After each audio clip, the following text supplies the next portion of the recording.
Well, hello and welcome to this week's newsletter. And this week we'll start with pros news and the Pro Captain Challenge. And we'll go back to last Thursday's match. Me and myself and the captain David, we took on Paul G and Tony Wren and had a good day. We managed to win again. So yeah, that was a good result. I think we managed to win by 5 points in the end. It was good fun, a good game. Both myself and the captain played very decently, although I had a slightly poor finish, as did the captain really.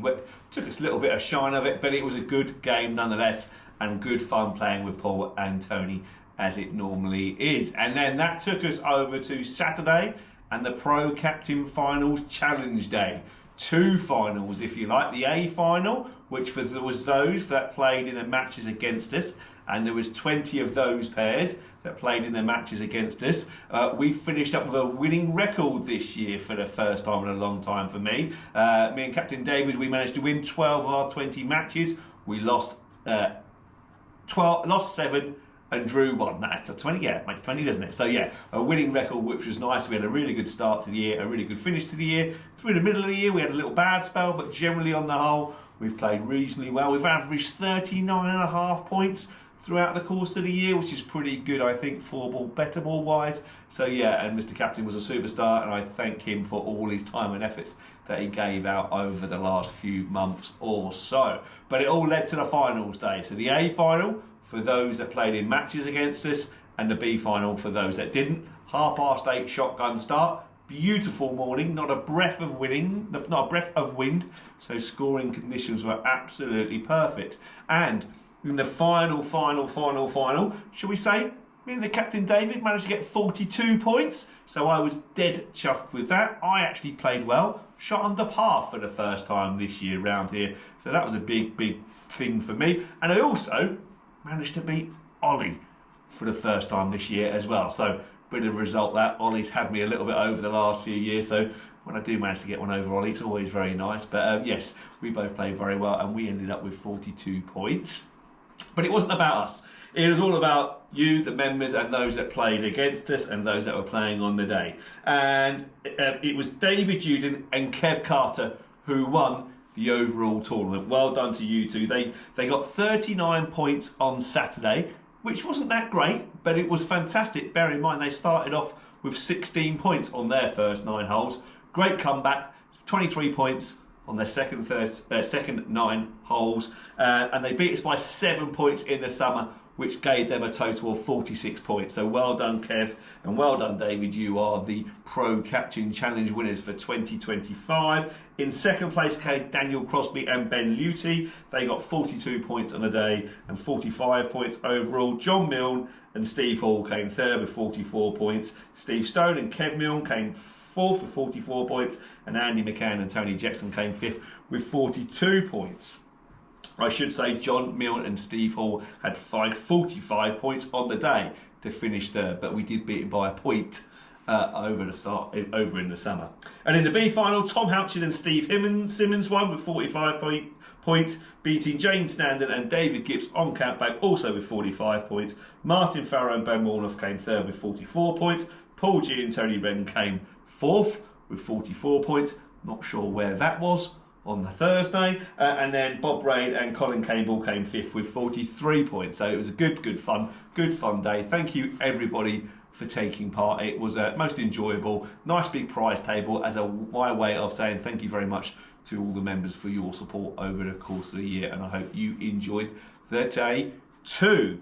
Right, okay then, so let's move on now to other Galston Golf Club competition news now, and we'll go back to last Thursday's midweek Stapleford. The ladies' Wednesday competition I always think was ruined by the rain. The weather was a bit iffy. It wasn't a great Thursday either, to be honest. But in Division 1, Wayman Arundel won with 36 points, beating Steve Hall on countback, also with 36 points in Division 1. In Division 2, Martin Farrow won with a fine 40 points. Well done, Martin, beating Owen Darby into second on 39 points.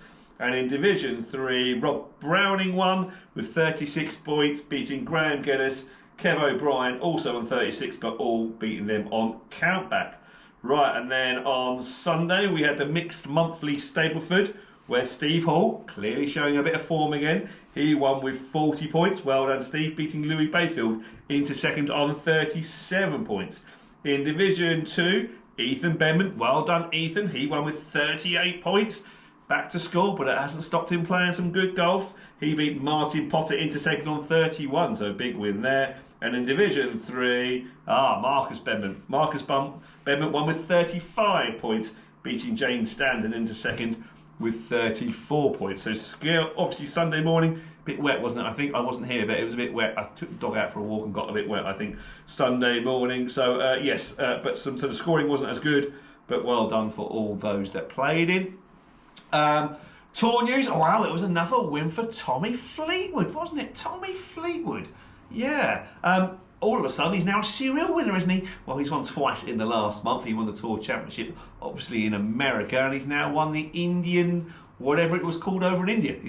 I can't remember what it was like, but it was in India, wasn't it? I can't remember what it was called. But yeah, some big stars turned up. McIlroy turned up. Obviously, Fleetwood was there. Hovland was there. Quite a few of the Ryder Cup players were there. And yeah, Tommy Fleetwood won it again, and he won it at a bit of a canter. He won it 21 under and beat Nakajima from Japan by 3 shots in the end. He was very solid on the back nine and hold a few putts, which he never normally does under pressure. So hopefully Tommy Fleetwood now can kick on and have a great year in America and maybe start contending and winning some major championships. Now he's got the taste for winning. Now he's got over the line. This could be a nice little run for Tommy Fleetwood, because that puts him up to world ranking in the top 5 now, which is pretty impressive for Fleetwood. He's always had the ability, but he just hasn't held the putts under pressure. But he does seem like he can do that now. So yeah, great to see Tommy win that.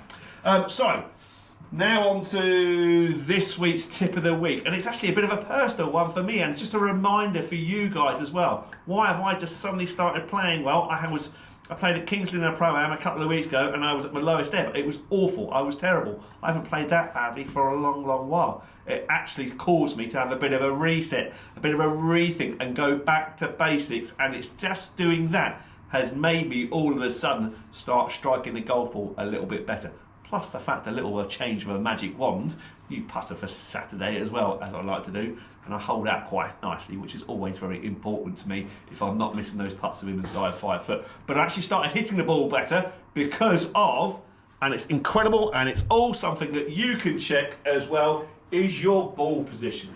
It is so important to get that ball position correct, no matter what club it is. Let me just point that down so you can see the white stick on the floor. Can you see that? Yeah, just about. Ball position is so important. It really is. It is not only should be at the lowest point of your golf swing, which can vary club to club, but it has a dramatic influence on path as well. So if the ball position is too far back in the stance, the ball can start too far right and hook. And if the ball position is too far forward, the ball can start too far left and it can stay left or slice, can't it? Yeah, so ball position has such a big influence on where that golf ball is going to go, and also massively how you strike it. And I have not been striking my shots very well for a couple of weeks or so now, and it was all down to ball position. So I corrected that Friday afternoon, had a little practice. My ball position had crept too far forward with my 7-iron. I want it in the middle of my stance. So I put this white stick on the floor, and my word, it feels like now the ball position is back in my stance. It's not, I know it's not, because I look at the white stick and my feet are equal distance away from that white stick, aren't they? So yes, so ball position is so important, and just by doing that, all of a sudden my ball striking came back, and all of a sudden I can play some good golf again. So it just makes you wonder, doesn't it? Just those little tiny details, always worth checking. I'll tell you what I missed. Remember in here we used to have the yellow cross on the mat? That really used to help me when I was practicing. So making sure now when I practice, I'm going to have an alignment stick down between my feet to make sure I get my ball position correct. It's something that you can just check before you go out and play. Just head to the practice net, get an iron down in the middle of your feet or opposite your left foot with your driver, and then just check your ball position. Just make sure it is where you think it is. That's the key. If you know the ball position with your 7-iron needs to be in the middle, then make sure it is in the middle. If it needs to be opposite your left foot, then make sure it's opposite your left foot. Ball position can be different for every golfer, really. We all guide by pitch your wedge 9-iron, 8-iron, 7-iron should be in the middle, and then we might go sort of 6-iron, 5-iron, 4-iron, 5-wood, 3-wood, driver opposite the big toe, that's general consensus of most people go. That's where I am. But that can change a little bit as well. But just make sure you look to see where your ball position is. Making sure you can see where it is compared to where you think where it should be. Yeah, does it make sense? So yeah, check those fundamentals, check those basics. They're always so important to good golf, as it has proved for me. Right, okay, on that note, that's everything for this week. Thanks very much for watching, and I look forward to seeing you all soon. Take care, bye-bye.